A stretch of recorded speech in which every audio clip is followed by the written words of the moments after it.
Bonsoir, voici donc la fin de la semaine. Donc nous allons étudier le graphique hebdomadaire pour la semaine du 13 mai et donc également la partie journalière pour la journée du 13 mai.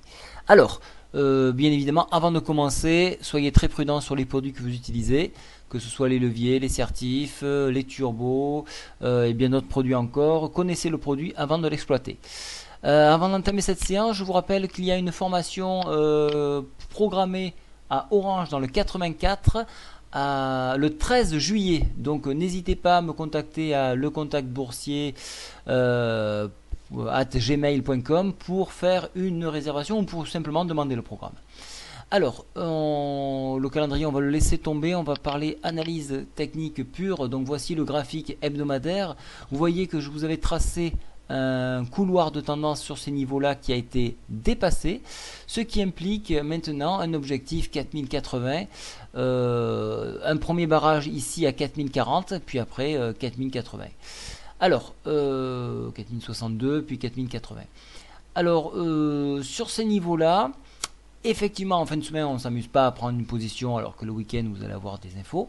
Mais lundi, graphiquement, qu'est-ce qu'on a? On a une configuration qui paraît très haussière. Alors, chose rare, regardez, on sort de la Bollinger ici. Donc, pour les haussiers, ça va être encore difficile de monter.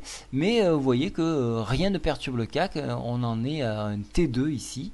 Donc ça, c'est très rare de voir un T2 en hebdomadaire. Regardez, on n'en a pas eu, on en a un peu ici. Mais vous avez vu, c'est fortement corrigé derrière. Donc faites attention, on est peut-être sur une prochaine cassure, proche d'une cassure du moins. Au niveau des indicateurs techniques, la MACD repart à la hausse. Alors l'oblique que je vous avais tracé ici, je la supprime, regardez, puisque maintenant les histogrammes commencent à faire leur apparition. Vous voyez qu'on est en train de casser le mouvement baissier ici. Le stochastique est en surachat, mais qu'importe, on continue de monter. Et le checking money flow, lui, est croissant. Donc hebdomadaire, d'un point de vue hebdomadaire, c'est toujours croissant malgré cette zone de tension. Au niveau journalier, alors là, donc notre colombe dans son nid, et ça a pris son envol, et elle a cassé la résistance 3947, et nous sommes allés chercher la médiane supérieure ici. Alors un petit point short a été exploité, on a tiré quelques PV, c'est toujours pas mal, et puis bon, il y avait d'autres produits également à travailler. Nous avons cassé donc cette oblique, je vais la supprimer puisque on l'a dépassé et je vous ai expliqué son intérêt en semaine. Donc ici ça a été shorté sur ces niveaux, nous consolidons sur cette zone autour de cette résistance, donc on attend un petit peu la semaine prochaine, savoir qu'est-ce qui va se passer. Pour l'instant je suis assez neutre au vu des informations qui peuvent apparaître ce week-end, donc attendons lundi avant de prendre une position. Quoi qu'il en soit, au niveau des indicateurs, ça reste haussier au niveau de la MACD.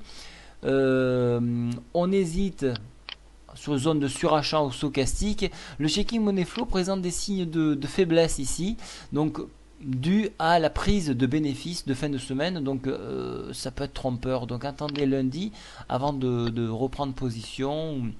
Moi ici je suis 100% liquide sur le CAC du moins, et je vais voir un petit peu qu'est-ce qui va se passer la semaine prochaine.